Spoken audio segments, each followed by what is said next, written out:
Welcome to the PPRFFMP episode 7 with Jacob McGlone, famed Red Team member, also creator of instant classics like How Not to Find Food in the Wild, and of course, meaningless McGlone Fever Dream. Jacob, thanks for being here. Thank you for having me. I've just been dying to get on this and respond to some of the things that have been said in previous podcasts. So thank you. Good. Well, you're gonna get your chance. It is June 30th. So we are about at the halfway point of filming season. So Over halfway done with the mini pods. progress report, Jacob. Where's your film at? How much have you got done? It's honestly kind of funny. I think I'm at like the 50% mark Okay. of Okay, filming. right on schedule. Nice. I had one film day, like the second week of whatever month this is, June. And then I have one more film day tomorrow. And then I should have Okay. like 99% of it done. And then a lot of it's just going to be editing for the next month. Okay. So are you Nice. saying that only 1% of your film is editing? You know what? You make a really good point there. All right, I'm 25% done with my film. Well, no, But actually, if we really want to get into it, this film's probably going to be like 95% editing. So I guess I'm 2.5% done with my film. we've had Hey, multiple people say that scheduling is the hardest part. So you I can take I a do think though that's an interesting point though, that I feel like more and more of our films are leaning towards very heavy editing. Hmm. Was it Andrew that Mhm. said that he thought that this year the Golden Dewey winner would be one? I think he said in the editing bay. I don't know what that means, but I assume that means on the editing screen. Yeah, he was Well, saying that definitely his and Matt's film are one in the editing bay. Hmm, So not that's fair. necessarily Golden Dewey winner. Okay. I think you could it's the same extrapolate as that like further though. there are some people who their editing is like their strong point. You know, like Aaron. Aaron's also a good filmmaker just in general and Mhm. writer, but you know, he Mhm. really flourishes when he's editing the films and adds the weird little like voice pitch ups, pitch downs, weird scribbles. Like, you know, Yeah. So, how much money are you thinking you're going to put into this bad boy? technically I think I've put in $200 into this film. Wow, Oh, high roller over here. man. Jacob Like- Deep Pockets McGlone. Deep pockets McGlone. All right, it depends on if you count the gas that it took to get up I to do. Jack and back. Yeah, I do then, count that. then we're at 200-ish. Okay. Wow. 100 for like actual budget, and then about 100 just to make the trip from Georgia to Indiana. Okay. Now that's just so far. Yeah, Do you anticipate any more expenses upcoming? I don't think so.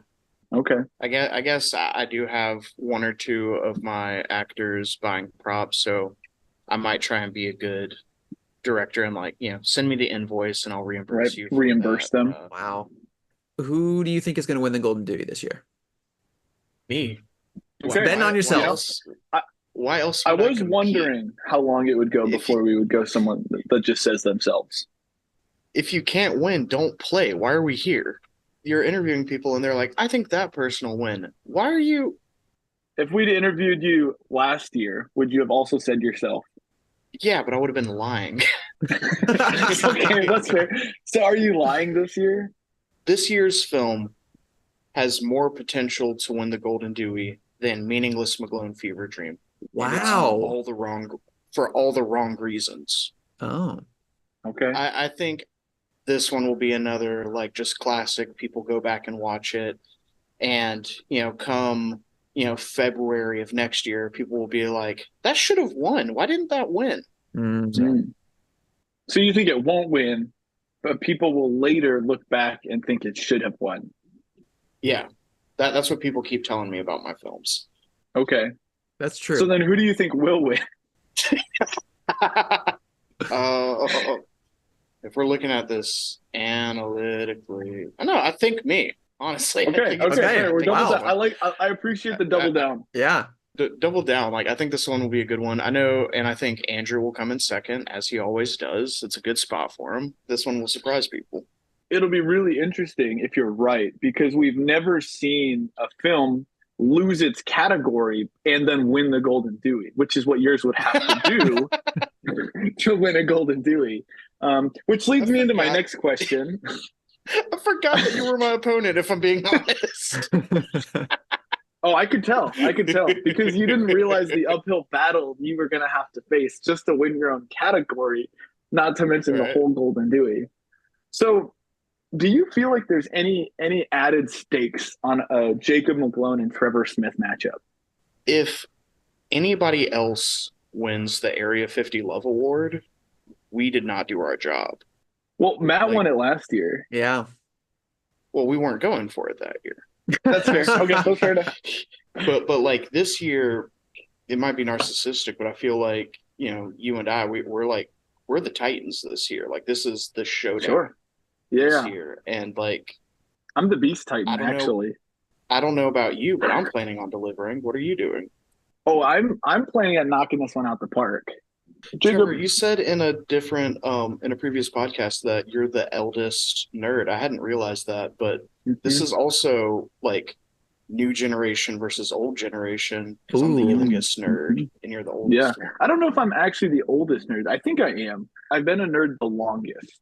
So we are the only two non like media majors that are in the PRFF.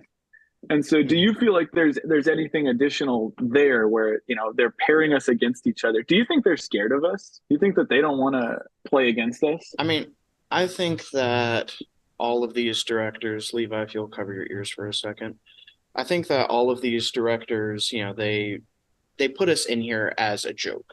We were meant to be the jesters before I see. the real Yeah. show. But then we came out and, I had Meaningless, you had the Photoverse, Trapped. Trapped was an iconic film. I chose the film I chose for a reason. Fair enough. Can I open my ears? But they didn't expect us to come out swinging the way that we did. And now they're like, well, they have to destroy each other. So Right. that's what we're doing. This really is a Right, they got- Godzilla versus Kong scenario. In that scenario, who would you say is Kong and who would you say is Godzilla? Actually, I think both of you are the two screaming ladies. Like one has in each hand. So- Yeah, like classic Kong. Like So it's not a Kong versus Godzilla. no, it is. You guys just think you're Godzilla It's versus Kong, but you're actually civilian the versus damsel in civilian. distress. Interesting. So Trevor, in this universe, which would is you rather be? Godzilla. All right, cool. I was going to choose Kong. That works. Perfect. Easy. I'm the big lizard. And I I'm have the big opposable lizard. thumbs. Okay, next I think question. so does Godzilla though. Yeah, isn't he just like the three? No, he has opposable thumbs. He's got full All hands. right, well, yeah. Super interesting. Anyway, Jacob.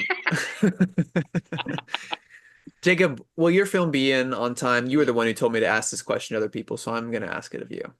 Yes, it will absolutely be in on time. Now, whose film do you think will be better this year, mine or Levi's? I've spoken with Levi, and I'm very excited for his. Mhm. So, Let's go. But you didn't answer the question. Yeah.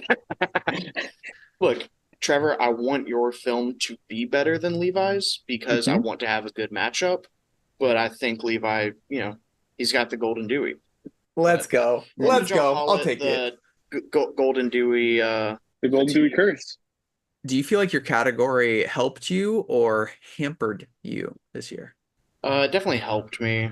I remember a few years ago, whenever we had to come up with our own categories, that really kind of messed me and Aaron up because it was like, when the world is my oyster, I don't know what to do. You know what I mean? Yeah, So having it's too big of an oyster. it was good to have like rules or a box that's like, play in that box. Yeah. So What do you like better, the prop or the line? I really don't like the line. No, man, who do you think submitted that? Like, whenever I gave that line to the council, I literally said, like, I can't think of anything else. I'm submitting this because I know it's like a 1 in 14 chance, and I don't think it'll actually get chosen. And Yeah. it did, and I really kind of feel bad about it. That's how I felt with the Nickelback CD, except I didn't feel bad about it at all. I was like, there's no way this gets picked. But when it did get picked, I was so hyped. Did you see that this year I submitted a Creed CD as my Oh my gosh, prop? dude! You I should. was wondering who did. You That was should. me. You should get banned from suggesting items. for too bad of suggestion. Yeah. Jacob, who do you think the mystery judge is going to be this year?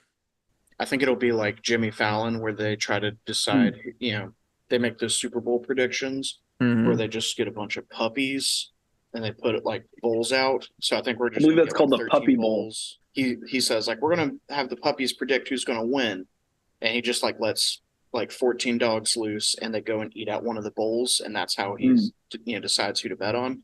So I think we're gonna do that. Okay. Okay. How many puppies do you think we'll need for this? Probably at least 25. So I mean, Okay. yeah. Fair enough. Well, the council is really up against it then if we've got to get 25 puppies out to Zach's. Yeah.